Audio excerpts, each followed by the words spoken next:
Shalom. Renung kita tertulis di dalam 1 Petrus 1 ayat 6-7.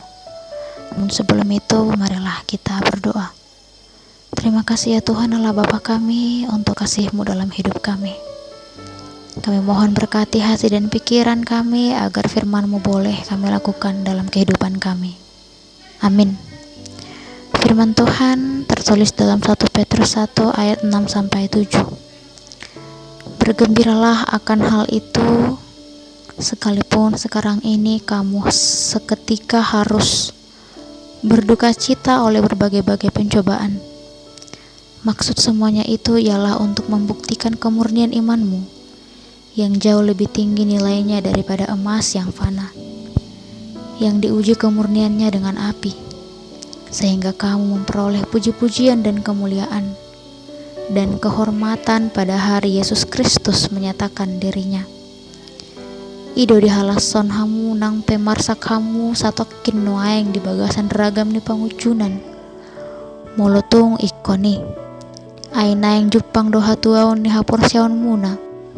Na adul umargasian sere nasomanahan nang pediuji.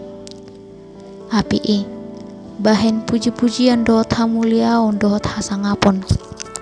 Diha papatar nih Yesus Kristus sih. Demikian pembacaan firman Tuhan. Saudara yang terkasih, jika saya bertanya kepada kita saat ini, apa pergumulan besar yang saat ini saudara alami dalam kehidupan saudara? Setiap dari kita tentu memiliki masalah dengan porsi yang berbeda-beda. Setiap manusia pasti pernah mengalami masa-masa yang sulit. Ketika kita merasa kecewa, sedih, marah, bahkan merasa hidup ini terlalu berat untuk dijalani. Sehingga banyak orang juga berpikir bahwa ketika seseorang percaya dan sudah percaya kepada Tuhan, hidupnya akan selalu baik-baik saja. Tapi Alkitab tidak pernah mengatakan demikian. Di sini Rasul Petrus menuliskan kepada jemaat yang sedang mengalami kesulitan, di mana mereka mengalami situasi penolakan, mereka dihina, bahkan dianiaya karena iman mereka kepada Kristus. Sehingga dalam keadaan seperti itu, Petrus menulis firman Tuhan melalui nats kita di pagi hari ini, bahwa penderitaan tidak berarti Tuhan meninggalkan kita. Kadang penderitaan itu datang dalam berbagai bentuk dalam kehidupan kita masing-masing. Mungkin masalah keluarga, masalah ekonomi, sakit penyakit, penolakan, kesepian, pergumulan batin, pekerjaan, dan masih banyak lagi. Namun di sini Rasul Petrus mengingatkan bahwa walaupun ada duka cita, orang percaya tetap harus bersuka cita. Karena penderitaan itu bukan berarti Tuhan meninggalkan kita. Kadang kita tidak mengerti bagaimana rencana Tuhan. Di sini kita melihat bagaimana pencobaan dipakai Tuhan untuk menguji iman kita. Konteks yang digunakan adalah gambaran emas. Pada zaman dahulu, emas yang baru ditemukan masih campur dengan kotoran.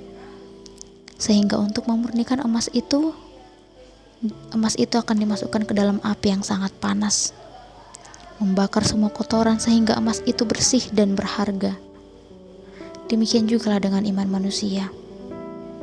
Ketika hidup berjalan baik, kita mudah percaya bahwa Tuhan itu baik. Kita percaya kepada Tuhan. Tapi ketika penderitaan datang, barulah terlihat apakah iman kita sungguh-sungguh kuat atau tidak. Di sini Rasul Petrus mengatakan bahwa iman orang percaya lebih berharga daripada emas. Mengapa iman lebih berharga? Nas ini juga mengingatkan bahwa iman yang telah dimurnikan akan menghasilkan kemuliaan dan kehormatan ketika Kristus nantinya akan kembali. Saudara yang terkasih, hidup kita memang tidak selalu mudah.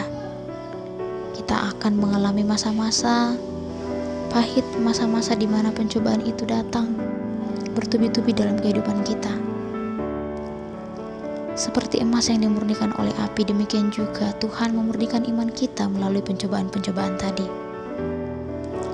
Karena itu ketika kita menghadapi kesulitan, kita tidak boleh menyerah dan jangan kehilangan iman. Kita diminta untuk percaya kepada Tuhan, karena Tuhan sedang bekerja dalam hidup kita. Dan pada waktunya nanti iman yang setia, iman yang percaya kepada Tuhan akan menghasilkan kemuliaan. Amin. Kita berdoa. Ya Tuhan Allah Bapa kami mohon ketika kami menghadapi berbagai pencobaan dalam kehidupan kami, kuatkanlah iman kami. Tolong kami untuk tetap percaya kepadamu dalam setiap keadaan. Dalam Kristus Yesus. Amin.